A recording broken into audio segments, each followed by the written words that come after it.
¿Cómo así que su papá lo secuestró? Vea, tenemos. ¿Cómo así que hay una aquí. historia? Salió en las evidencia. noticias. Todo, en el tiempo pueden buscar. Rescatan a secuestrado por su padre. Mi mamá lo perdona porque ella tenía una obsesión muy fuerte por mi papá. Perdonó y iba a hacerle visitas conyugales. Es más, mi hermano menor nace de una de esas visitas. Una operación de la unidad antisecuestro de la policía permitió el rescate del niño de 18 meses de nacido que había. Mi mamá comete otro delito y mi mamá dice: yo no me voy a ir, pues yo no voy para la cárcel. Y me tomó a mí y a mi hermano y comenzamos a recorrer el país. Y yo comienzo a darme cuenta que en la misma casa mi papá tiene dos mujeres coexistiendo en el mismo lugar, siendo amigas. Mi papá amarra a mi mamá a una silla. Y yo no sé por qué extraña razón, mi papá tiene un escorpión. Mi mamá está hospitalizada, sale de ahí y se pone al día. Eso es mentira. Me acabo de encontrar a su prima y me dice que su mamá falleció. Me mira a los ojos y me dice: David, porque usted hizo una oración hace una semana. Y usted le preguntó a Dios que si él es real. Y él hoy le demuestra que él es real, que existe y que lo ama. Me voy para el mundo. Y duró 3 años en Mundo Aventura. David se va a Mundo Aventura sin irse de las congregaciones. Te creó una cuenta en OnlyFans. Si me gusta, no me gusta. Comienzo a salir y me pierdo. Me meto en filosofía, me meto en humanismo. Para mí ya deja de existir el pecado. Un pecado más de los que estaba haciendo y me veo en un lugar horrible. Esto nunca lo he contado. ¿Qué estoy haciendo acá? Ahí fue como, de verdad. Yo sé en qué momento, el que predicaban los buses. Real, estabas comiendo la algarroba de los cerdos.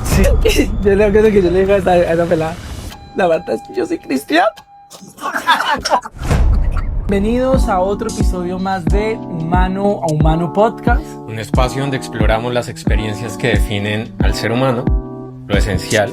Aprendemos juntos en este camino espiritual, contemplativo y emocional. Hoy estamos felices de tener otro episodio más de nuestra serie Eventos Canónicos. Hoy estamos en el Café Cliché, estamos comiendo unas ricas papas bravas.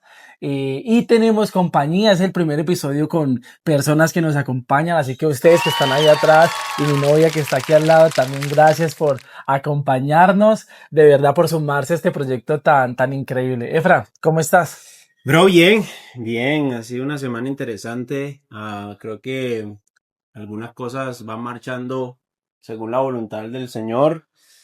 Obviamente hay cosas que no son fáciles de llevar, pero creo que al final, cuando yo tengo la seguridad de que Dios es soberano, que me cuida y que me guarda y que al final pues todo saldrá a mi favor, pues creo que lo mejor es eso, al final. Brutal. Pero Steven, papi, después de haber grabado tu podcast, ¿cómo te sientes?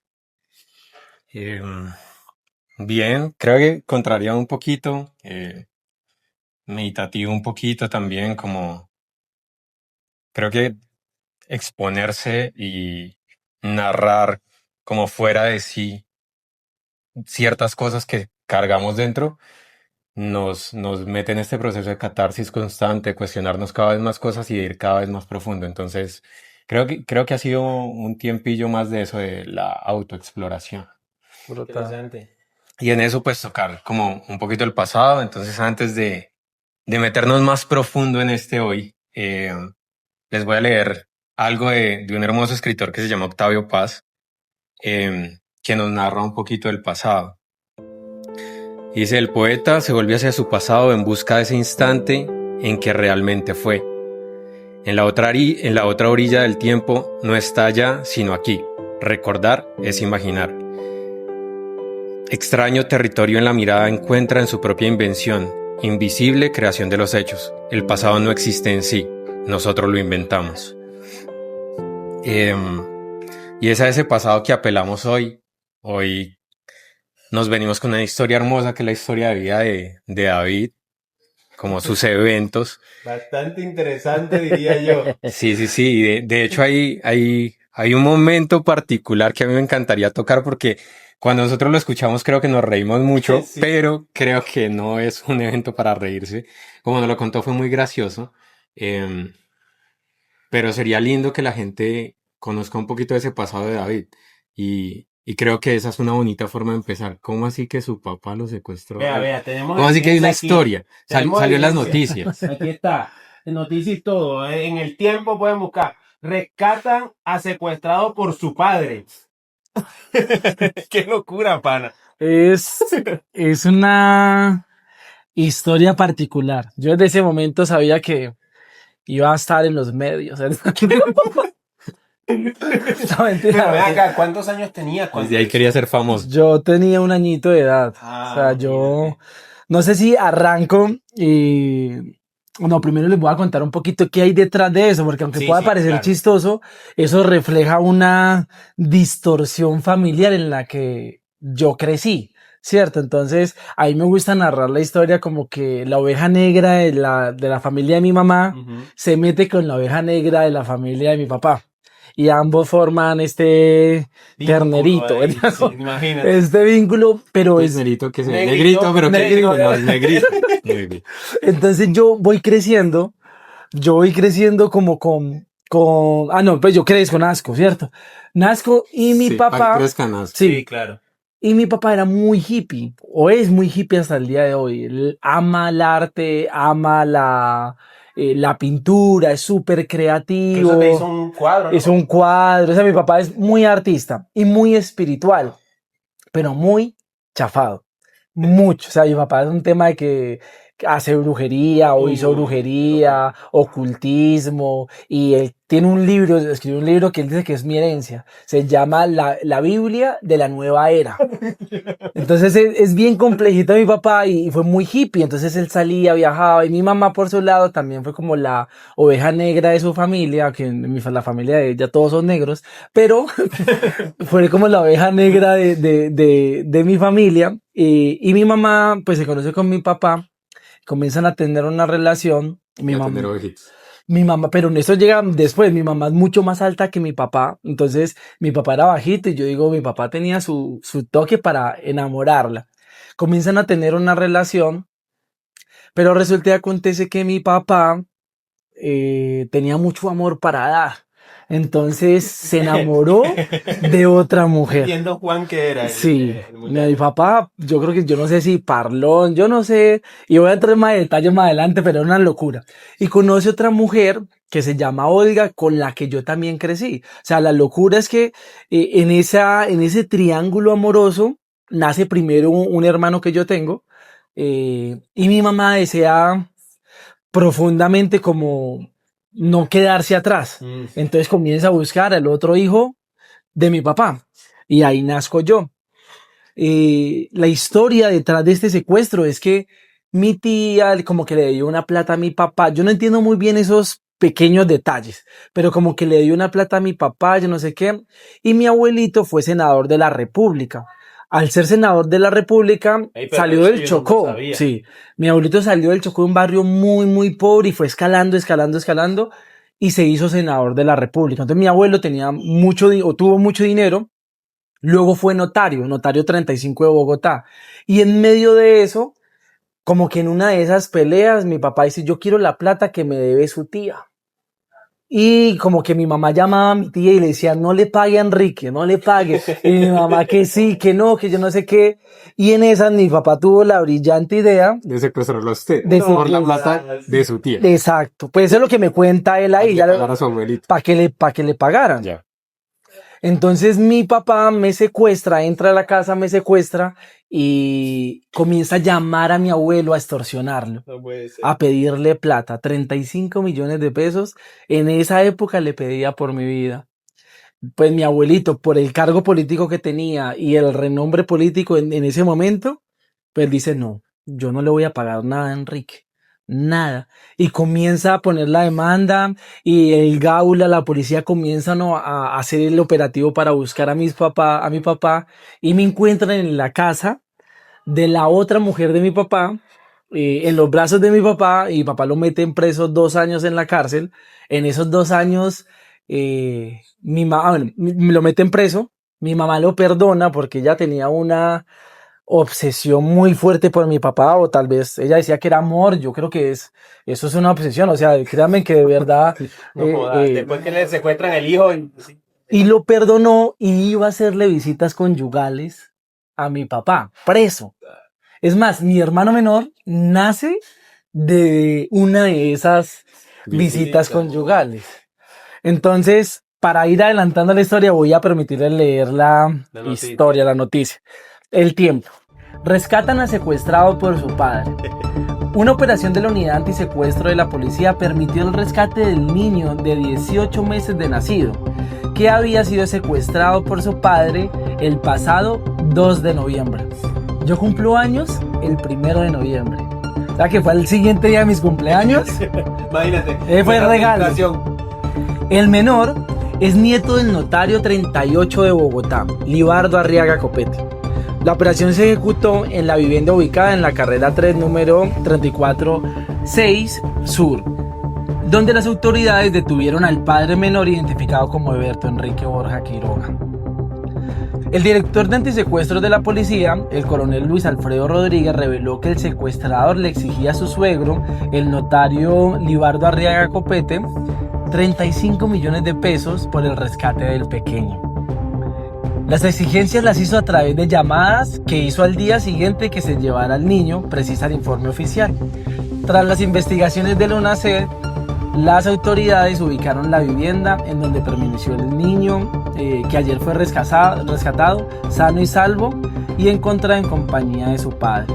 Según las autoridades, el padre secuestrador dijo que había plagiado a su propio hijo porque afrontaba una difícil situación económica y sabía que el abuelo podría pagar el rescate. Esa es la noticia. Entonces mi papá me secuestra, dura 2 años en la cárcel. Amó la cárcel mi papá, como cosa loca, él amó la cárcel. Sí. Entró sin un peso y salió con más plata. No me jodan. O sea, hizo negocio en la cárcel. Sí, y salió porque mi abuelita logró hacer muchas cosas, mi mamá retiró los cargos. En conclusión, mi papá salió de la cárcel. En la cárcel, como mi papá es artista, aprendió a tatuar y tatuaba a los presos, se volvió líder de patio. Entonces, cuando lo sacan, él sentía que mi abuela, la mamá de él, estaba frustrando. ¿Cómo se llama tu papá? Enrique. Yo pensé que se llamaba José, papá. ¿Por qué? José también prosperó así en la cárcel. Bueno, sí. Entonces mi papá, chiste tan malo, bro. Para los cristianos que nos ven. Eso lo entendí. No, sí, pero ¿por qué no sé? No, sí, mi papá entra ahí, se hace como líder de patio y todo eso, y le fue pues muy bien. Solo que mi abuelita me contó hace poquito que él se puso muy bravo porque él sentía que estaba cumpliendo un propósito superior en la cárcel y que el hecho de sacarlo de la cárcel pues le quitó ese propósito, pero salió con más dinero. Y al salir mi papá, pues reitero, seguía con mi mamá y seguía con la otra señora. Imagínate. En esas, mi mamá, en medio de todo ese caos, también hay un tema de drogadicción que permeó mi infancia y mi nacimiento y el contexto de mi mamá. Sí, ya que va a salir ahí. Gracias. Gracias. Aquí la pauta, el patrocinio de Café Cliché. Entonces, en medio de todo eso, mi mamá comete otro delito. O sea, mi mamá también cometió un delito. Y el delito fue que ella era profesora del bienestar familiar, no, sino pues del gobierno, del Estado. Y ella se pensionó sin pensionarse. Y mi papá le ayudó a falsificar los documentos para que entrara, o sea, al pasar los documentos, ella se pensionara y comenzara a recibir dinero sin haberse pensionado. Y pasaron varios años y mi mamá reciba su sueldo mes a mes, hasta que una compañera de mi mamá como que la sapea con la policía, investigan eso y a mi mamá la condenan. A mi mamá la condenan a la cárcel. Y yo recuerdo que mi mamá dijo, pues la condenaron. Mi abuelito por el cargo y todo dijo, yo respondo por mi hija. yo respondo por mi hija, yo puedo pagar. eh, pero pues la ley fue como que usted puede responder una parte, pero ella sí o sí tiene que pagar cárcel. Y mi mamá dice, yo no me voy a ir, pues yo no voy para la cárcel. Y me tomó a mí y a mi hermano y comenzamos a recorrer el país. Entonces yo nazco en Bogotá y la primera ciudad en la que yo salgo huyendo de la policía o mi mamá huyendo de la policía es Fusagasugá. Y yo viví un tiempo en ¿Y ya cuántos Fusagasugá. años tenías ahí más o menos? Ponerle que por ahí unos 4 o 5 años. Pero podríamos decir que en teoría este fue secuestrado también por su mamá. No lo había visto así. Total, porque si te llevó con ella huyendo en medio de, imagínate, A mí, a mi Además que hermano. su papá... Lo exigió plata. le exigió. Pues sí, yo creo que mi mamá me privó de muchas cosas. No, pues sí, no solo de la libertad, sino de muchas cosas. Y comienzo a recorrer. Entonces yo me voy a Fusagasugá, pero al lugar donde llegaba mi mamá, llegaba mi papá. Pero no llegaba solo. Llegaba con su otra mujer y sus otros hijos. Entonces de Fusagasugá nos vamos para Neiva. Entonces yo vivo en Neiva un tiempo. Y ahí en Neiva, ya más grande, más consciente, me estoy dando cuenta de todo lo que está pasando a mi alrededor. Y yo comienzo a darme cuenta que efectivamente en la misma casa, mi papá tiene 2 mujeres, que hay otros hijos. Al final, ¿cuántos eran? ¿Cuántos niños? Somos 5. Somos 5. Juancho, Laura, Joanny, mi hermano y yo. Somos 5. Y uno de ellos es hijo de la mujer de mi papá. Sí, mi papá lo adoptó, o sea, hacíamos parte de los 5. Lo curioso es que mi papá no tuvo plata, porque uno diría, no, mi papá tiene un harén y podría sostener eso, pero Ella lo sostenía. era mi abuelo, porque mi mamá en medio de todo eso, era mi abuelito quien sostenía las todos. familias, sin saberlo.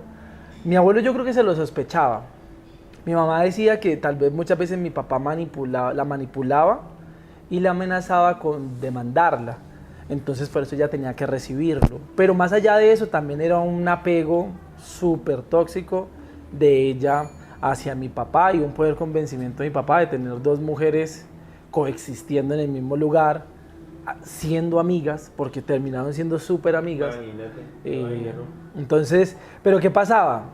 Había droga de por medio, habían peleas, había maltrato por parte de mi papá, a mi mamá, a mis otros hermanos, a la otra mujer. Mi papá a mí nunca me golpeó, nunca me pegó. Ay, yo no sé que mi papá me pegue, ni a mí ni a mi hermano, pero yo sí sé que es que mi papá a mis otros hermanos los encienda a pata y puño. Era muy feo. Y a sus mujeres. Hay un episodio que fue muy traumático para mí en Neiva. En una de esas peleas, yo veo que mi papá amarra a mi mamá a una silla. Y yo no sé por qué extraña razón, mi papá tiene un escorpión. ¿Qué? Y la amenazaba, amarrada a ella en una silla, y la amenazaba y la asustaba con el escorpión. ¿Y cuántos años tenía más o menos? 6, 4, no sé, por ahí 6, 7 años. ¿Por qué te estoy preguntando la edad? Porque yo creo que de niños nosotros tendemos a olvidar muchas cosas, obviamente.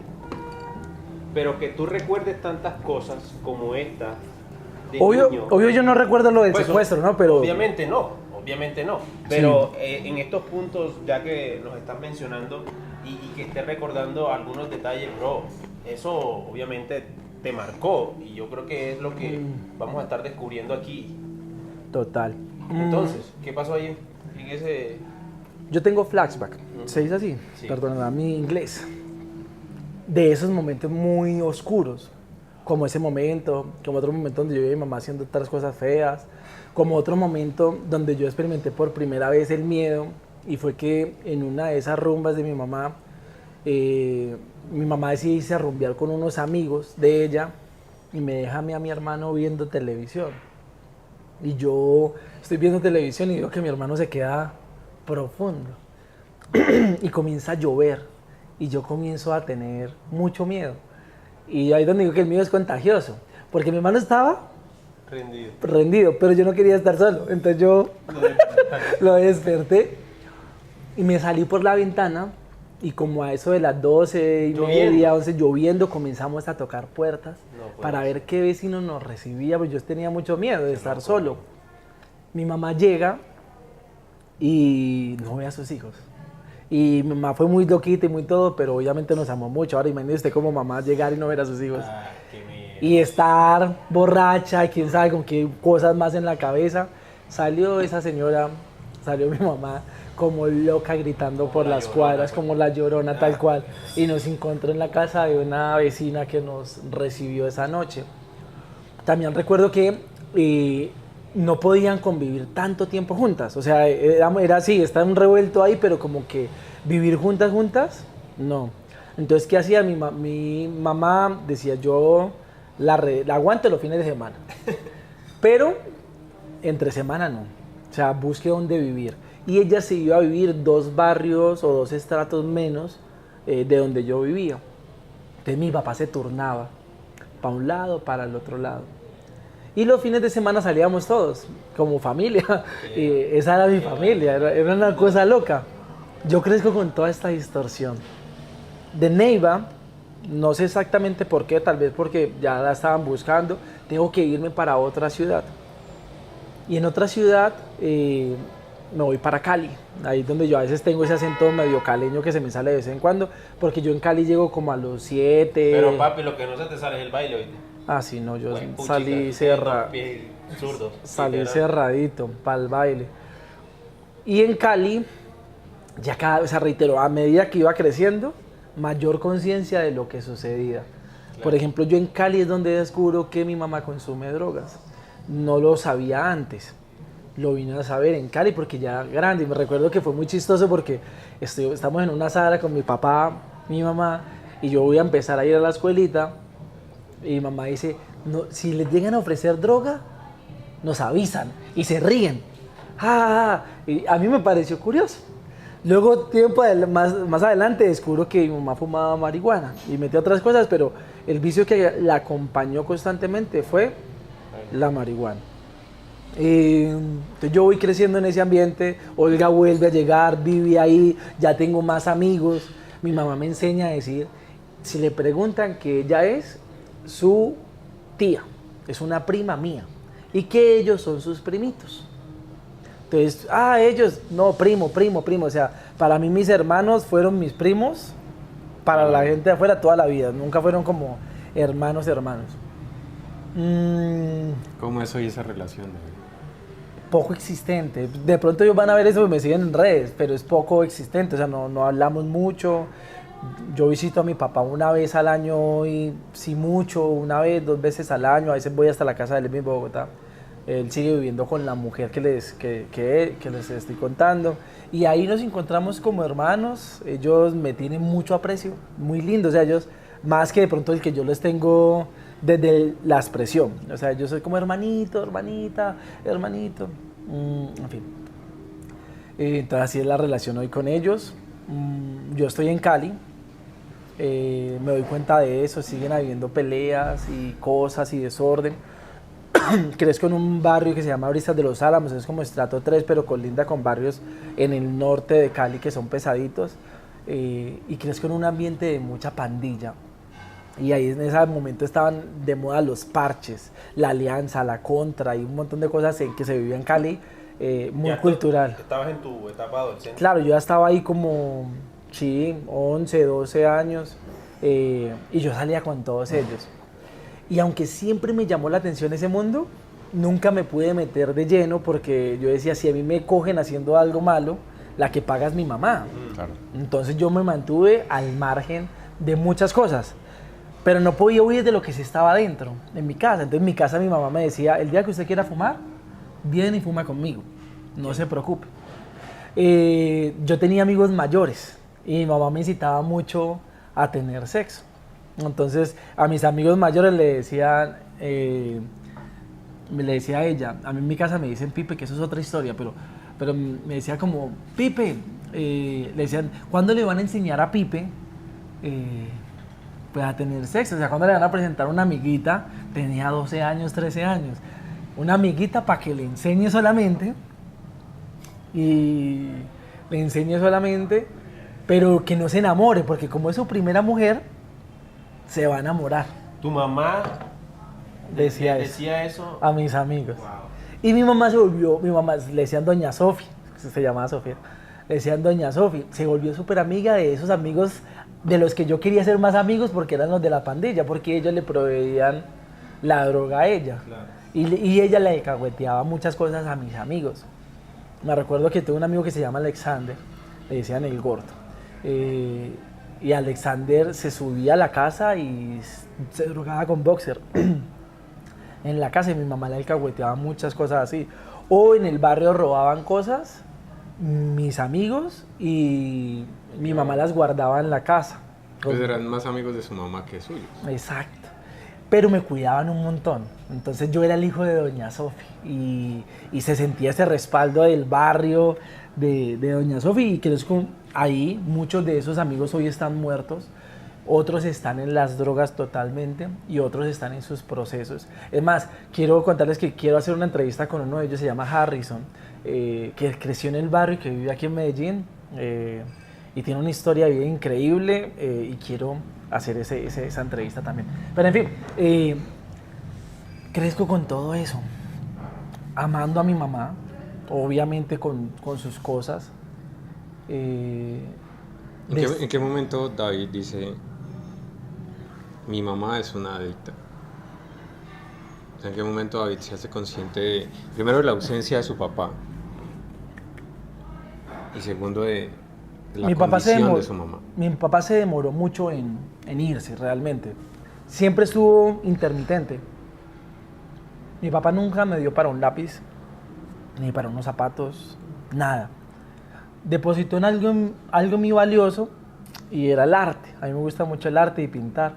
Él me ponía, como a todos mis hermanos, nos ponía a dibujar. Entonces recuerdo que mi papá me ponía a hacer tareas de hacer círculos y círculos. Y mi papá es muy artista, pinta muy bien. El tema es que mis hermanos pintaban mejor que yo. Entonces yo nunca me sentí como tan parte porque mis dibujos eran los más feos, eran horribles. Pero mi papá me sembró esa parte, como ese amor hacia el arte y la parte espiritual. Entonces él estuvo ahí, iba y venía, iba y venía. Cuando me doy cuenta yo que mi mamá tenía un problema con las drogas, ella misma me lo contó. Yo fui creciendo y ella era como, esto es lo único que me da paz. Yo no conocía a Jesús. Entonces hubiese sido genial poderle decir, hay alguien que te puede dar más paz. Claro. Pero para mí fue normal, porque como que ella se dio cuenta, me acuerdo que ella ponía una toalla debajo de la puerta que no salía el olor, pero ya luego fue muy evidente. Otra vez me llevó una olla, yo no sé si le dio ansiedad por consumir y no nos quería dejar solo, tal vez por ese recuerdo sí, me agarró y me metió una olla y se fue a comprar su vicio. Creo que ahí yo digo, esto hay un tema y por ende yo me alejo de eso. O sea, aunque mi mamá me decía, tenga eso, pues yo lo repeleaba. O sea, mi forma de ser rebelde era, gracias, pero no. ¿Sí? ¿Sexo muy temprano? No. Pues yo le decía, mamá, pues yo ya creceré y ya veré qué hago. Por ende, también crezco en una familia muy ausente de Dios. O sea, mi mamá no me bautizó por lo católico, no me enfundó en ninguna religión. Mi mamá me decía, cuando usted crezca lo suficiente, va a ser lo suficientemente maduro para saber en qué creer. Cosa que agradezco por un lado y por otro lado es como, yo siempre veo esas, no sé si les ha pasado que uno va a una iglesia y ve a la mamá enseñándole a adorar a un niño y siempre me toca el corazón y yo como que me hubiese encantado, como vos que creciste en una familia cristiana, que alguien me dijera, este es el camino. Sí, sí. Yo no tuve eso, no tuve eso. Eh, yo voy creciendo en medio de todo eso. Veo a mi mamá, mi papá, todo ese caos. Ahí voy creciendo yo. Bueno, creo que era necesario obviamente dejarte hablar porque era un contexto que de una u otra forma nos da a entender como tu cosmovisión de vida en ese punto y las formas en cómo fuiste creciendo. Pero bueno, vas creciendo, pero hay un momento también que creo que marca muchas cosas y es el fallecimiento de tu mamá. ¿Cómo tomas eso? ¿Cómo pasa eso? Eh, yo voy creciendo y mi mamá se enferma. Ella no es no cuidaba mucho su salud por cuidarnos a nosotros y por su tema obviamente de su consumo y sus cosas, pero cabe resaltar que a mí nunca me faltó nada, pues no, yo no crecí, aunque había un poco de escasez a veces, tampoco es que pasara hambre, o sea, mi mamá fue muy cuidadosa con sus hijos, nunca me faltó nada. Entonces mi mamá decide enviarme a mí y a mi hermano a Fusagasugá, a una finca de mi abuelo, en Semana Santa. Y esa Semana Santa mi mamá no me contestaba las llamadas, ni me llamaba. Y esa finca era muy grande, tenía piscina, yo estaba con mis primitos, pues yo estaba como muy también entretenido. Pero el viernes recibo una llamada de mi mamá y me dice, hijo, yo quiero que ore por mí el viernes a las 3 de la tarde. Ahora, mi familia no era cristiana, pero mi mamá sí tenía algunos acercamientos con Dios y tenía su Biblia, que por cierto yo creo que se fumaba la Biblia porque hay unos pedazos, unos retazos Ahí había que hacen huequitos. faltas, pero pues, o sea, como la partecita ahí como para cuerito. armar así. Y luego descubrí que uno puede usar ese papel porque es como papel arroz, entonces se puede fumar. Sí, es santo. Exacto, le conecto al signo.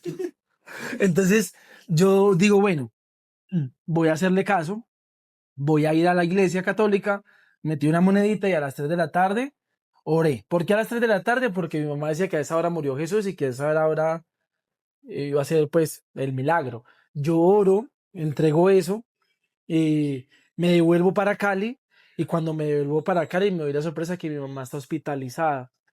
Lo primerito que yo alcanzo a hablar con mi mamá, ella me dice, hijo, si vienen los gotagotas, tiene un montón de gotagotas, si vienen los gotagotas, dígale que yo apenas salga de esto, me pongo al día y pago, que no se preocupen. Eso fue, no me preguntó cómo me fue, no, fue eso el momento. Y ahí vuelvo a tener mi primer encuentro con Dios. Fue como, pues, más que encuentro, fue mi primer acercamiento. Fue como, ok, ya te oré ahí, pero veo que esto está grave y siento la posibilidad, o sea, la necesidad y veo la posibilidad de que mi mamá muera y busco un Dios que sea amoroso, justo, santo, todopoderoso, porque tenía un amiguito que se llama Yacir, que él era cristiano y me había llevado como 2 veces a la iglesia. Entonces yo comienzo a buscar a Dios en la iglesia católica y en algunas iglesias cristianas como Semana y Media, pidiéndole que sanara a mi mamá. Llegó tanto mi desesperación que ya en esa época había internet. Entonces yo buscaba oraciones de sanidad y leía ta, ta, ta, ta, ta, y al final ponía el nombre de mi mamá. Ta.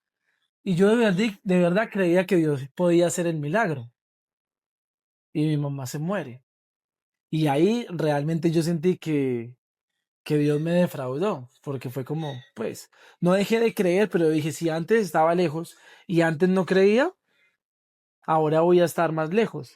Lo curioso fue también cómo yo me entero de la muerte de mi mamá, porque yo estoy en la casa, en un segundo piso, y ahí vivía una prima con nosotros, esa sí era prima, y ella le entra una llamada y sale corriendo llorando. Mm. Luego me llama mi papá y me dice, hijo, mi papá llega, o sea, estaba mi papá, mi abuelo, había mucha gente. Entonces yo dije, mi papá con mi abuelo, con todo lo que pasó, ¿por qué están ahí? Y mi papá me llama y me dice, hijo, busque la cédula de su mamá, la original, mi mamá tenía una cédula falsa. Y yo sabía dónde estaba la cédula original de mi mamá. Entonces yo dije, hay dos posibilidades. O mi mamá la metieron presa ¿Se murió? o falleció. En esas, trin, suena el timbre de la casa. Yo bajo, todo campante, y es un gota a gota. Y el gota a gota llena de maldad me pregunta, hey, ¿está su mamá? Yo no, mi mamá está hospitalizada, sale de ahí y se pone al día. Eso es mentira. Me acabo de encontrar a su prima y me dice que su mamá falleció. Se desgarra mi corazón, pero sobre todo caigo en un bucle de confusión porque ninguna fuente segura, cercana me lo había dicho, o sea, me lo está diciendo un aparecido. Sí. Y me recogen en el carro mis abuelos y mi abuelita de parte de papá, yo no sé si ella no sabía, y todo el viaje se va diciéndome, su mamá va a salir de eso, tranquilo. Entonces yo era como, está viva, está muerta, no entiendo qué pasa, hasta que veo a mi abuelo. Y cuando veo a mi abuelo llorando dice, se me fue mi hija. Y me abraza y abraza a mi hermano y ya lágrimas van, lágrimas vienen. Luego viene el entierro y yo no fui capaz, pues no, sí, no fui capaz de despedirme de mi mamá. yo mantenía, era como en el ataúd ahí acostadito. Ahí mantenía, otras veces jugando con amigos, porque fueron muchos amigos míos, y otras veces encerrado en el baño, teniendo conversaciones con Dios de por qué se fue mi mamá, o sea, por qué me dejaste huérfano, ¿sí? Y no me despido de mi mamá. Mi abuelo me dice qué quieren hacer, quieren irse con su papá o quieren venirse con nosotros. Mi mamá me había dicho, no, si usted me pasa algo siempre con su abuelo, nunca con su papá. Entonces la decisión fue fácil, mi papá estuvo ahí presente, dijo que quieren también. Nosotros no, papi, nos vamos con mi abuelo. Él lo aceptó y me voy para Villavicencio. Me voy con pocas cosas, la ropa y el celular de mi mamá, que lo heredé. El celular de mi mamá lo heredé. Y llego a una casa nueva a ser prácticamente adoptado. Bueno, tú mencionas algo ahí interesante, y si es esa palabra de huérfano, ¿no? Llegar a una casa tan grande, desconocida, bueno, sí tu abuelo, pero igual tú no tienes una relación tan Claro, yo cercana. no vivía con él. ¿Cómo esa connotación de huérfano, cómo mejor dicho, te persigue hoy en día? Sí. ¿O cómo lo vives? Sí, yo creo que hasta el día de hoy lucho con el sentimiento de orfandad, con Dios. Luego más adelante muere mi abuelo, entonces como que a veces sí me siento muy solito en la vida, como sin un lugar seguro o alguien que pelee por vos. Sí. Esa es la sensación muchas veces. Te toca a ti, ya no tenés quien pelee por vos. Yo llego a esa casa grande, tenía un jacuzzi, llego a vivir en una casa quinta en Villavicencio, entro a estudiar en una escuelita que se llama Vanguardia, donde paso de la ciudad a ordeñar vacas, a sembrar cosas. Y aunque vos dices, chévere, pero para mí en el momento era como, no, yo quiero la ciudad, ¿sí? Yo quiero el movimiento. Y es sentirme un extraño en la casa. Tenía ya todo, mi abuelito hermoso compró una camioneta para que cupiéramos en el carro. Mi abuelito no era mucho de contacto físico ni de palabras de afirmación, pero él estaba ahí y se encargó de que no me faltara nada. Y fue muy bonito. Pero lo que yo extrañaba no era la ausencia, lo que tenía ahí de abundancia, pues era Lo material, sino era lo mi más mamá, emocional. era la mano de mi mamá sobre mi camisa, era llegar del colegio y mi mamá siempre nos tenía un vaso de jugo frío, llegar a la casa de mi abuelo y saber que hay mucho jugo en la nevera, pero el vaso no está. Y entro en un estado de negación con mis compañeritos del colegio, porque ¿qué? Porque pues yo no vi a mi mamá muerta y me costaba decir mi mamá está muerta. Entonces a todos les decía, no, mi mamá está viva, no viene a las reuniones porque está ocupada. Yo vivía en ese estado de negación. Con mi abuelito yo llego todo rapero, pintaba grafiti en ese momento. Mi AK era drugs. Y yo, y llego todo ancho, yo mentía como el príncipe de Belén. Digo, esta es mi historia, presta atención de cómo mi vida se transformó. Cambié de arriba abajo lo que nunca pensé. De que soy el príncipe de todo, vanguardia, no sé. En fin, yo me sentía así todo riquillo ahora porque mi abuelito tenía muchas más comodidades, pero por dentro estaba cargando todo eso. Y en uno de esos días del colegio, se me pierde o me roban el celular de mi mamá. ¿Qué ocasiones sentí? Parce, hay un quiebre. Yo siento como que eso es lo último que tenía mi mamá y se me fue. Y toca fibras profundas y me pongo a llorar en un parque y ahí vuelvo a acordarme de Dios. Yo tenía una medio noviecita, vivía en Cali. Pues era un niño, pero tenía que planes de irme para escaparme con ella a Santa Marta. Yo creo que eso nunca se hubiese materializado, pues no había plata ni nada, pero en mi mente de niño eso se podía hacer. Y como yo había sido tan juicioso a pesar de crecer en un ambiente tan pesado, yo dije, ahora sí me voy a dañar. Entonces yo le dije, Señor, si vos existes, Dios, si tú existes, demuéstramelo, porque estoy a esto de tomar las peores decisiones de mi vida. O sea, no me voy a negar a nada. Yo no había consumido vicio, tenía 15 años, seguía virgen, no había tomado nunca. Entonces era un niño muy juicioso a pesar de todo eso. Pero yo dije, ahora sí, pues ya que la memoria de mi mamá no me va a alcanzar para ser un niño juicioso. Yo lo voy a hacer. Y llorando le hago esa oración a Dios, que me parece una oración peligrosa y prepotente, porque es como decirle... Pero ¿qué pasa después de esa oración? Porque debe suceder algo después de eso. ¿Qué sucede ahí después de eso? Ahí mi vida cambia, porque yo le digo a Dios eso y a la semana llega un profesor, profesor Julián Parra, vive en Australia ahorita. Y ese profesor llega y se acercaba a los grupitos y a todos los ponía a llorar ese hijo de madre, a todos. Yo decía, ese man tan extraño. Y me lo cruzo en uno de los pasillos del colegio y me dice, David, de una, usted tiene que perdonar a su papá. Su papá le hizo mucho daño a usted y a su mamá y usted no puede seguir cargando eso. Y yo, ¿qué clase de brujería es esta? Yo, no, pues, suerte. Hable conmigo, David, lo espero en el descanso. Yo decía, este man, ¿qué? Entonces yo voy todo con una camiseta toda ancha. A ver, ¿qué tiene por decirme? Y el profesor... ¿Cuántos años tenías ahí? Ya tenía 15 añitos. Yo, ¿qué tiene por decirme? Me dice, David, usted no tiene a su mamá a su lado. Y hay un vacío y una ausencia de amor de su mamá con la que usted carga que le duele.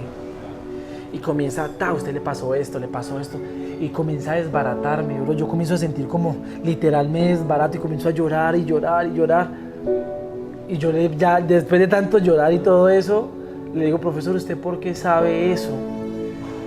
Y él me mira a los ojos y me dice, David, porque usted hizo una oración hace una semana y usted le preguntó a Dios que si Él es real, y Él hoy le demuestra que Él es real, que existe y que lo ama. Ese te amo entró hasta lo más profundo e íntimo de mi corazón. Fue como una respuesta. Y a partir de ahí yo dije, ¿qué tengo que hacer? Tal vez Dios no me respondió con la muerte de mi mamá, y eso ya tendrá otra explicación, pero yo hoy quiero conocer al Dios que me respondió. Y ahí le entrego mi vida a Jesús. ¿Qué tienes que decir a eso, bro? Porque... Tengo varias preguntas, pero creo que hay dos cosas que me parecen importantes o relevantes dentro de esa conexión con David. Y es lo primero, cómo él se conecta desde todas esas ausencias, ¿sí? Luego el fallecimiento del abuelo, ¿cierto? Y el no presente de su papá. Abandono, por así decirlo, porque fue un abandono al final. Sí, medio consciente porque fue decisión de David también. Sí, sí, Pero parte de esa decisión también recae sobre esa responsabilidad. Y es claro. cómo concilia eso dentro del ser hijo. Cómo se ve a sí mismo como hijo. Y cómo ve a Dios como padre. Para mí es muy difícil esa palabra hijo, porque yo tengo un poema en el que yo escribo como, soy el resultado de no haber sido hijo. No sé cómo es ser hijo, pues de este plano natural. Y si lo fue muy distorsionado. Con Dios fue particular, porque yo comencé a vivir a Dios, un Dios muy palpable. Entonces me llevaron a un encuentro y en ese encuentro seguí recibiendo más de Dios. Me enseñaron a decir, si te sientes solo, abrázate que Dios está contigo. Y yo me abrazaba. Cada vez que me sentía solo, yo, Señor, tú me amas y estás contigo y estás conmigo. Pero había momentos donde ese abrazo no era suficiente.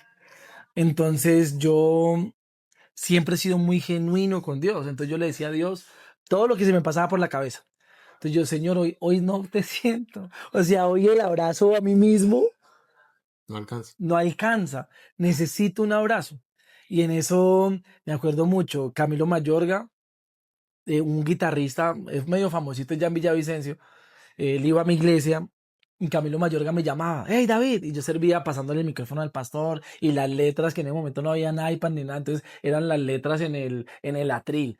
Entonces yo, ay netas, ¿qué canción? ¿Qué letra? No, dice, no, tranquilo. Dios me dice que te dé un abrazo. Pero yo es que minutos antes le había dicho a Dios. Era respuesta tras respuesta. Entonces yo comienzo a ver un Dios papá que está presente. Sí. Y es particular porque era como lo que tú estabas anhelando hace mucho tiempo, en una presencia, algo que alguien que estuviera pendiente de ti, que estuviera contigo allí. Un buen padre. Sí. Yo conozco un buen padre en Jesús y en Dios. Un día de esos de donde el abrazo de Dios no era suficiente, mis brazos no eran suficientes, le digo, Señor, yo extraño las caricias de mi mamá. Y comienzo a sentir una paz. Y era como si, bro, como si Dios me acariciaba. Y yo comienzo a llorar. Y Dios susurra en mi oído, mentalmente, pues, eso es será otro episodio para decir cómo Dios habla. Pero Dios susurra a mi interior la siguiente frase es, ¿por qué crees que nadie más te va a consentir como tu mamá? O sea, ¿por qué crees que yo permitiría que tu mamá se fuera y no sería capaz de darte el amor que necesitas? Y eso me marcó mucho. Y entonces comenzó a crecer con un Dios muy paternal, muy de respuesta rápida, muy sobrenatural. A los 2 años muere mi abuela, pero yo ya estaba súper saiyajin cristiano. Entonces yo ya no, ya qué duelo, ya ella se fue para el cielo, gloria a Dios. Y comienzo a desprenderme un poquito del duelo. Voy creciendo, comienzo a servir en la iglesia, comienzo a decirle, Dios, háblame, yo quiero que me hables. Porque yo decía, si tú me hablaste a mí, le puedes hablar a otros. De la misma forma, entonces yo comienzo a orar porque Dios me dé palabras de ciencia para las personas. Y me subí a los buses y era orando Padre, en el nombre, ¿a quién le hablo? ¿A quién le hablo? Y nunca escuchaba nada. Nunca. Y yo, ¿a quién le hablo? ¿A quién le hablo? O sea, tú querías ser como el profesor. Sí, yo quería ser como el profesor. Literal, yo quería ser el profesor superior. No, pero eso. Y recuerdo que un día estoy en eso, Dios, háblame, háblame. Yo veo a una señora y se me viene un pensamiento a la cabeza. Dile que aunque su familia la haya abandonado o la haya dejado, yo estoy con ella. Entonces yo dije, madre, ahora sí tengo un mensaje. Y yo, Señor, por aquí. Señora, siento yo decirle de parte de Dios que su familia la haya abandonado, Dios no la ha abandonado, Dios está con usted. Me bajo, me voy a bajar y cuando volteo a ver, ella está llorando, llorando. Y me agarra y me dice, joven, si usted no me dice eso, me mato. Wow. Y yo digo, madre, Dios es real. O sea, no solamente a mí, sino que Dios me puede usar para hablar a otros. Y ahí comienzo mi caminar con Dios. Que, o sea, genial porque obviamente, digamos que en el término cristiano sería el primer amor, donde tú estabas en el Sí, lío de amor con Dios, pero en medio de tu proceso con Dios, digamos, obviamente han habido baches, porque nosotros te conocemos y ja, vivimos una parte tuya donde estuviste bastante filosófico, humanista y bien, bien, bien heavy. bien loco. Que lo pueda decir ahí. Sí, sí, sí, yo tengo culpa de eso también. Pero yo tengo una pregunta antes de eso. Primero, ¿cuánto tiempo pasa desde la conversión de David a esa conexión de servicio? Ya de decir, ok, esto es lo que decido hacer para Dios. Porque eso nos lleva también a un David que se mueve de Villavicencio y termina acá, en Medellín. Mm. Yo me convierto y al año y medio yo ya estaba, esto es a lo que me quiero dedicar. Raquel. Sí, y yo crezco en una iglesia donde el único propósito de tu existencia es el púlpito Sí. y es la iglesia. Mi pastor me veía y me decía, mi negrito misionero. O luego me decía, mi negrito pastor. Y así. Entonces yo crezco como yo necesito ser pastor. Pues yo voy a ser pastor, yo voy a ser misionero. Ah, ¿quieres estudiar algo? La Biblia. ¿Querés hacer? Mi sueño era irme a África a estudiar, a ser misionero en el ministerio de Iris Global de la misionera famosa Heidi Baker en Mozambique. Ese era mi sueño. Yo qué trabajo, qué estudio, yo quería solo dedicarme al llamado. Ahí entra también como mi obsesión con el servicio y Sí. con dar. Y eso es como a los 2 años, Podríamos decir que esa identidad fue construida a partir de la iglesia o a partir de Dios. a partir de la iglesia. Y a partir de mi propia Pero, experiencia, porque como lo pero viví, no crees que eso también era algo en donde tú estabas buscando pertenecer, porque a la final era eso, porque tú estabas de un lado para otro y tú dices, aquí me valoran, me ven, me Sí. ponen a servir. Se totalmente. pregunto eso porque hay algo que tocamos al principio de David y es que su papá en algún momento le dio un valor y ese valor no fue de hijo, ese valor fue económico. Claro. Claro, pidió un precio claro, claro. por él, ¿cierto? 35 melones. Y ahora tiene otra identidad también ofertada. ¿Y cómo cambia cómo experimenta ahora David esa idea de, este era el valor que me daban antes, este es el valor que tengo ahora dentro de la congregación, y cómo llega al valor que percibe David hoy de él? En Dios. Porque yo creo que es interesante. Pero ¿sabes qué? Es interesante porque no sé por dónde ibas, pero yo sí quiero meterlo por este lado. En el sentido de entender, hablando de valor, entendemos algo. Y es que nosotros hemos sido comprados por un precio de sangre. En ese sentido, ahora, obviamente, él, Steven dice, tú costabas 35 millones antes, pero ahora ¿cómo te percibes en el valor en Cristo? Porque es un valor diferente. Yo crecí en ese momento atribuyendo todo mi valor a lo que podía hacer por Dios. Ok, Y como bien o mal, hay dones espirituales y, ¿cómo decirlo?, normales, habilidades. Entonces Sí, comenzó a descubrir que hay talentos para conectar con las personas, para hablar. Pues mi identidad se vuelve eso, 100%. sí, Claro, me aplauden, claro, me ven, claro. Dios me usa y que además crezco en una iglesia donde decían, usted tiene que tener unción. Y los líderes se medía de cuánta gente tumbaban. Pues no tumbaban así a la fuerza, sino cuántos se movían. Alrededor de eso construyó mi valor, el servicio. Entonces ya dijo, ya no soy el hijo amado, sino soy el siervo. Entonces, soy el siervo y comienzo a ver mi valor alrededor del servicio.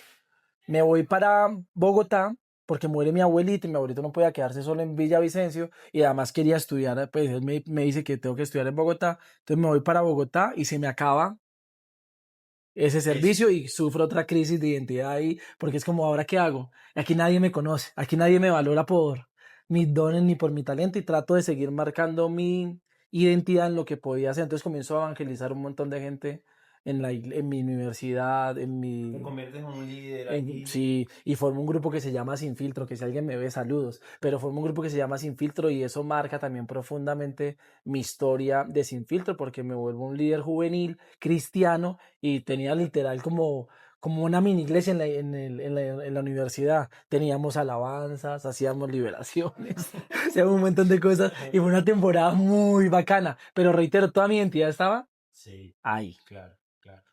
¿Y cómo llega a Medellín? En medio de eso, yo digo, me quiero ir a estudiar a prepararme. Por eso mismo, digo, como que quiero crecer, quiero prepararme en el Instituto Bíblico, porque reitero, mi llamado es eso. Alcanzo a trabajar un año después de graduado. Y aún iba a renunciar al trabajo. Yo le dije, no, mi jefe, se llama Ángela. Le dije, no, Ángela, yo no puedo seguir trabajando a menos de que me deje ir a predicar a mi universidad. Y ella era cristiana, entonces me dice, bueno, entonces los viernes sale temprano y se va a predicar. Y entonces yo iba a predicar los viernes y trabajaba de lunes a jueves. Pero en medio de eso yo digo, me quiero ir a Medellín a prepararme. O sea, Y en esa- renunció a la idea de África. Ah, Sí, no estaba tan clara esa idea, ok. sí, no, pues ya era como, pues Cristo para las naciones son naciones. Entonces yo dije, de ahí puede salir para Cualquier lado. cualquier lado. Vienes acá, te preparas, pero en medio de todo eso, yo sé que, y tal vez no sé, si tal vez en este no nos dé tiempo, pero en otro tuviste también una relación, Casi me caso. casi se casa, fue complejo, fue una locura, pero como, en resumidas cuentas, llegamos al David Hay de otro hoy. podcast donde Sí, Sí, yo hablo. él lo habla, Entonces, por ahí está. Pero en resumidas cuentas, ¿cómo llegamos al David de hoy? Ese David que hoy es más consciente de sí mismo y de su relación con Dios, que ya no hace las cosas tal vez por el que lo... Ese David de hoy, la conciencia. Es importante, como lo mencionabas, hay un episodio en donde yo cuento que casi me caso. Es muy bueno. Efectivamente, Véanlo, gente. efectivamente esa ruptura provoca que dure 3 años lejos de Dios. Wow. Porque más allá de que casi me caso, fue sentir que yo alcanzo, yo te lo decía en tu podcast, sentir que uno alcanza, porque a mí se me incluyó ese deseo de tener una familia. O sea, yo cuando comencé a ir a la iglesia, comienzo a pensar, es posible tener una familia y se vuelve un sueño mío. tener una familia. Y yo quería tener una familia con esa mujer. Claro, entendiendo tu contexto ahora también, todo lo que pasó, Claro. ¿estabas anhelando algo así? Yo aprendí esto. Aprendí que Dios es un Dios de generaciones. El Dios de Abraham, Isaac y Jacob. Entendí que muchas veces hay Isaacs que vienen de otras generaciones, pero que siempre hay necesidad de un Abraham que marca la generación. Entonces yo dije, yo voy a ser un Abraham para mi generación. Y la gente va a decir, mis nietos van a decir, yo soy el Dios de David, ta, ta, ta, ta. Y eso me llenó mucho de emoción. Cuando tengo esa ruptura, se me acaba todo el tema del ministerio, salgo de Cristo para las Naciones, Sí. todo eso, ahí llega la ruptura y yo soy como, ahora volví a quedar en el mismo lugar, huérfano de nuevo. Y me sentí otra vez defraudado por Dios, Ah. porque ya llevaba, que 6, 7 años sirviendo. Tú veías que las cosas estaban marchando muy bien. Yo dije, ya, coroné, me voy a casar. Tenía una propuesta de ser un pastor de jóvenes en Bogotá. Nuestro pastor Jeff me había hecho otra propuesta. Yo dije, parce, ya, Estoy hecho. ya no más dolor. Ya veo la luz al final del túnel, ya. Y luego viene esta ruptura y ahora soy hijo pródigo. Ahora yo decido irme de casa. Ya. Ahora soy yo el que dice, cojo mis maletas, señor, y Me voy para Y el me mundial. Pues puchica. y ahí me voy para el mundo. Y duró 3 años en Mundo Aventura.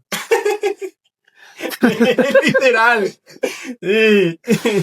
3 años de Mundo Aventura, donde Lo que tú en esa banca dijiste es como que me voy a desordenar, lo estabas haciendo acá.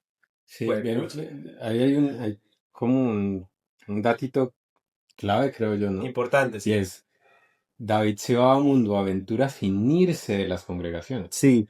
sin salir de casa, yo no. Andabas ahí, Ajá. estabas, ibas y venías. O sea, estabas viviendo una doble vida, por así decirlo. Sí, pero yo renuncio A servir. a servir. O sea, yo entrego lo y simplemente asisto porque además es lo único que yo conozco. O sea, yo no O sea, conozco. Tú ya estabas ahora negando lo que tú en algún momento dijiste, para esto nací. Exacto. Hay un versículo que me marcó, 2 versículos que me marcaron en mi conversión.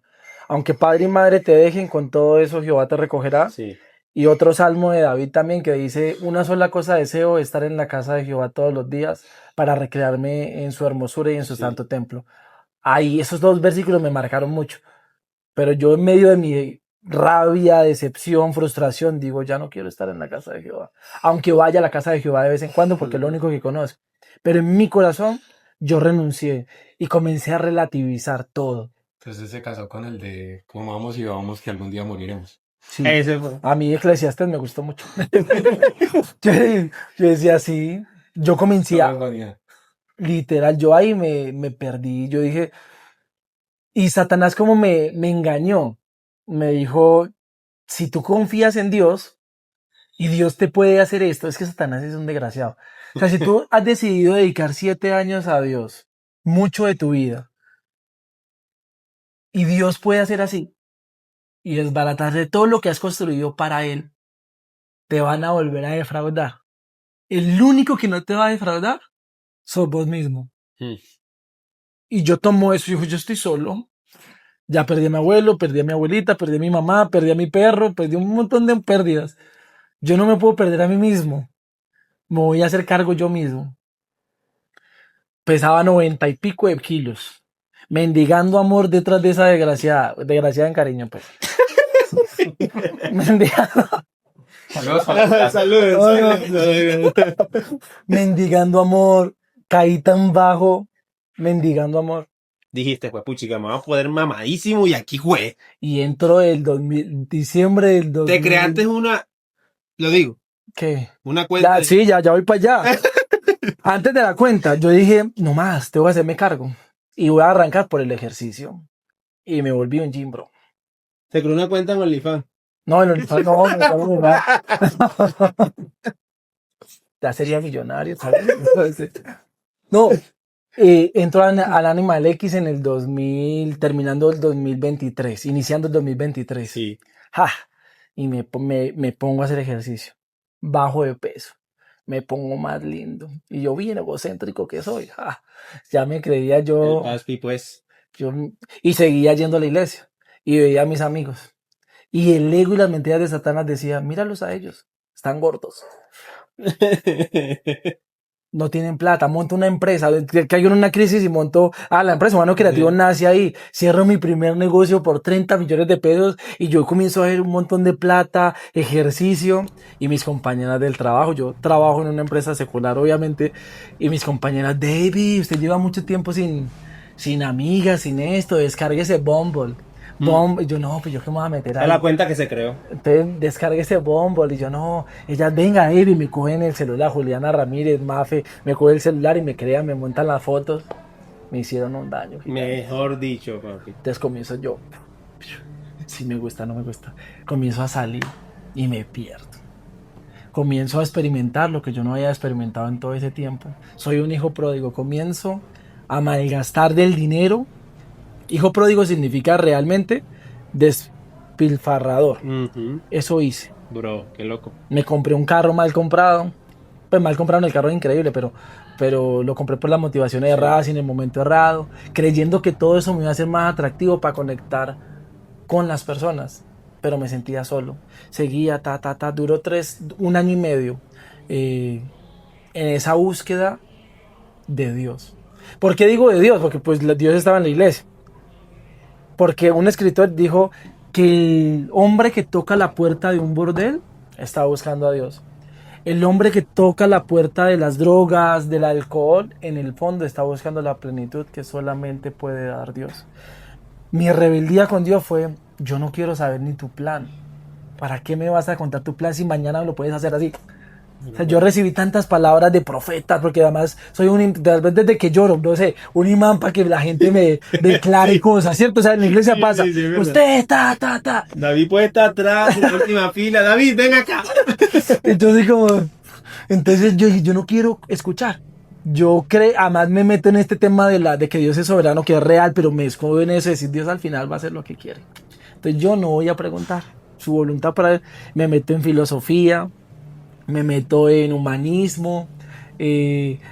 Para mí ya deja de existir el pecado. Entonces para mí las cosas eran.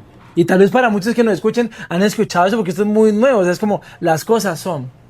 El sexo es sexo. Un cuchillo es un cuchillo. Con un cuchillo yo corto pan y con un cuchillo puedo matar a alguien. Y Satanás usa la Biblia y me dice, recuerda que Pablo dijo que todo me es lícito. Eso. Pero pero no todo te conviene. Y sobre todo la última parte, no voy a dejar que nada te domine. Entonces mi mente era, no me va a dejar dominar. Y yo decidía cuándo me daba placer y cuándo no. Comienzo a aprender de neurociencia. Aprendo sobre la serotonina y la dopamina. Dopamina, la hormona del placer, y la serotonina, la hormona de la felicidad. Con la hormona de la felicidad, entonces yo decía, por cada 2 dosis de dopamina, tengo que darme una de serotonina. Es decir, que si yo decido comerme hoy una hamburguesa, mañana tengo que entrenar más para compensar eso. Si yo decido acostarme con una mujer, pues yo tengo que hacer ejercicio y no dejarme dominar por el sexo. Y comienzo a vivir ahí en ese círculo. 1 año y medio. Perdido entre filosofía y todo esto que les cuento. Pero avanzo mucho. Hasta que, ¿dónde llega el punto de quiebre ya donde tú dices, no puedo escapar de ti? Diciembre del 2024. 23, gracias. Por eso tenemos a Sofía aquí. Sí. Gracias, Sofía. Diciembre del 2023. Yo ya estoy así mamadito, cometo un pecado más de los que estaba haciendo y me veo en un lugar horrible. Esto nunca lo he contado. Me veo en un lugar horrible. Barato, pero yo decía, ¿yo qué estoy haciendo acá? Ahí fue como, de verdad.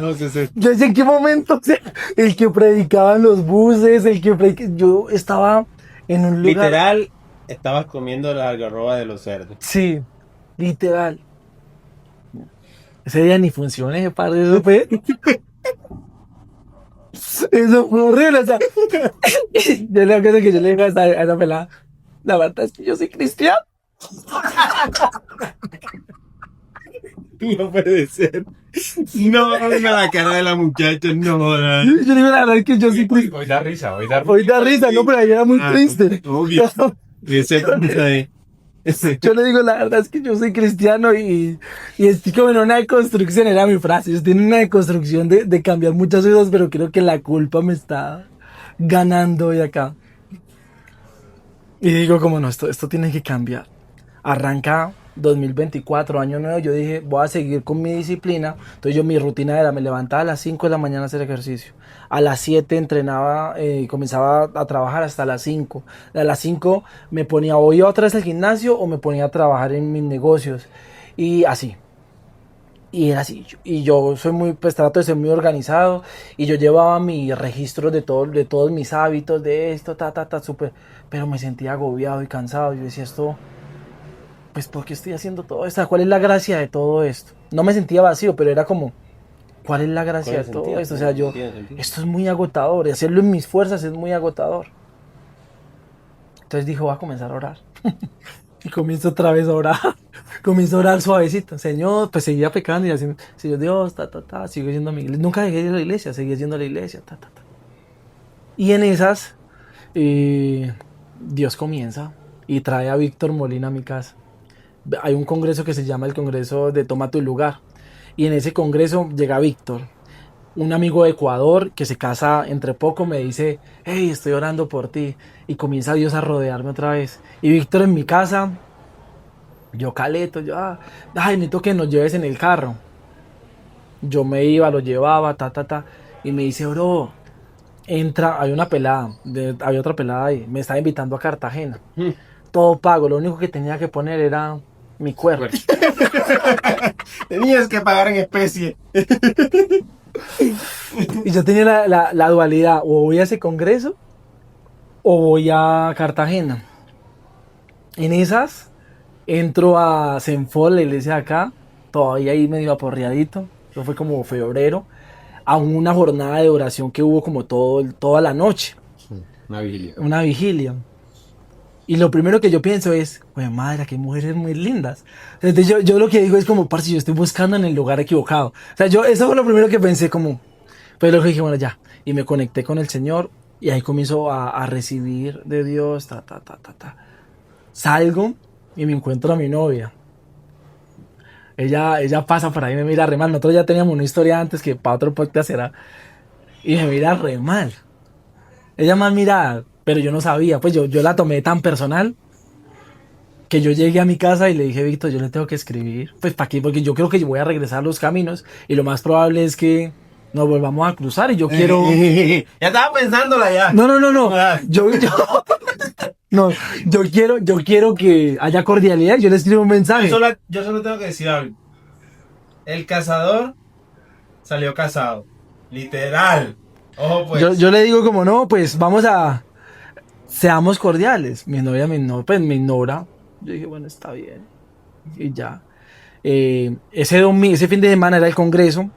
La boleta costaba como 200 algo, 240, 70.000. Yo no tenía ese dinero, la verdad, para pagar eso y menos para cosas de Dios. Cuando yo ni siquiera sabía si quería ser o no cristiano. Entonces yo, sí, no. Y Víctor era, espere que Dios va a hacer un milagro. Y me hizo sentarme en un tostado. La pelada de Cartagena, hey, ¿vas a ir o no vas a ir? Yo en el tostado, Víctor por allá. Y a Víctor se le acerca a alguien y le dice, tengo esta boleta que no sé qué hacer. Ay, papi. Dios otra vez respondiendo, como siempre. Y Víctor dice, yo tengo un amigo que quiere venir. Y la señora le dice, Víctor, su amigo tiene que venir acá. Dios tiene algo con ese muchacho. Llámelo. Eso. Víctor me llama llorando, bro. Bro, te conseguí la entrada. Para mí fue que Cartagena, pues yo dije, ya. Ya. Otra vez Dios. Y fueron 3 días donde estuve expuesto a la presencia de Dios y a su gracia. Y ahí recibí una palabra que es, ¿por qué estás en la cueva? Y hablaban de Eliseo que estaba, o Elías.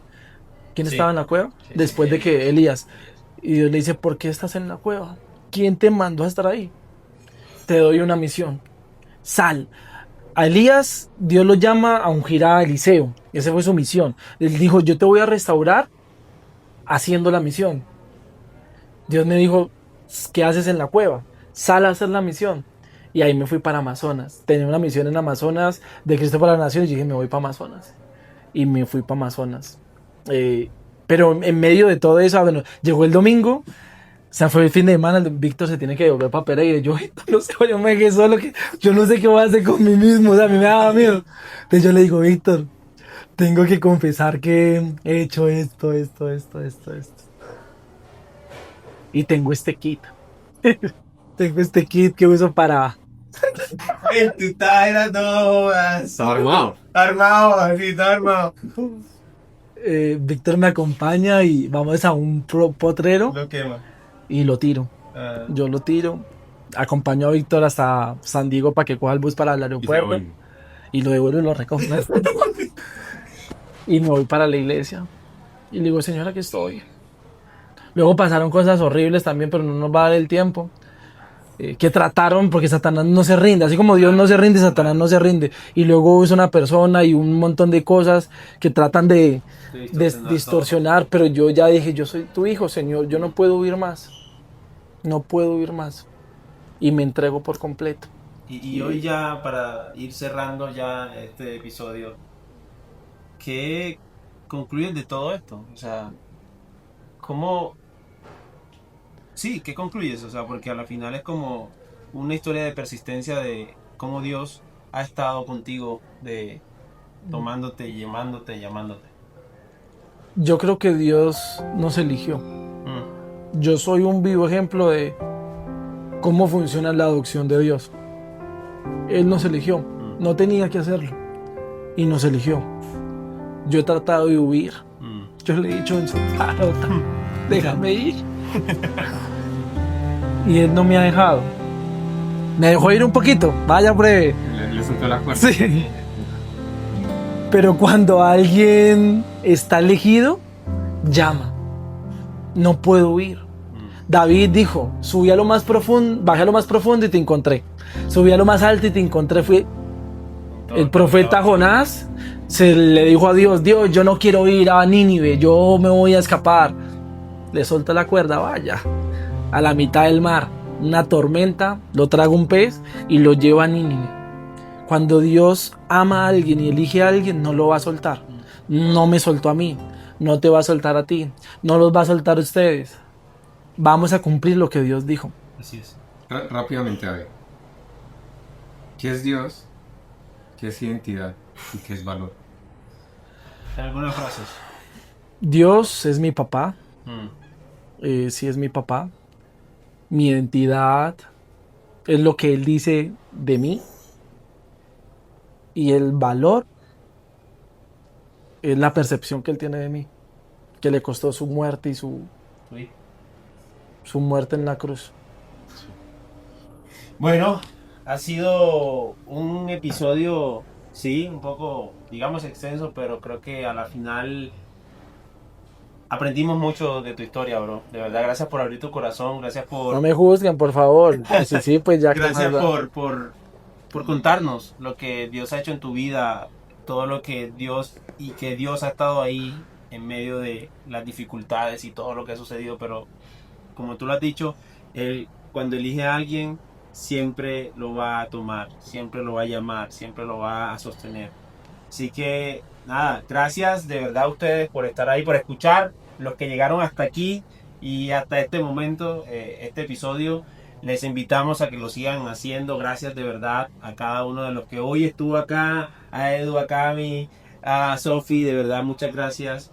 Y bueno, nos despedimos hoy, pero ya vendrán otros episodios más. Gracias. Humano. Gracias. Gracias.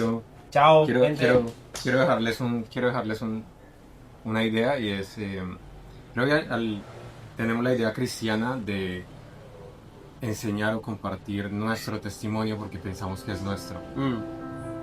Y es bonito que se queden con la idea que lo que hablamos y contamos no es nuestro testimonio, es el testimonio de lo que Dios ha hecho. Total. No nos pertenece, le pertenece a Él. Y Él lo ha hecho con nosotros. Y lo va a hacer con ustedes. Sí. Y es un buen cierre, creo que para esta pequeña serie, gente. Que nos conozcan un poco más, pero lo que Dios ha hecho en nosotros es lo más importante. Los queremos. Chao.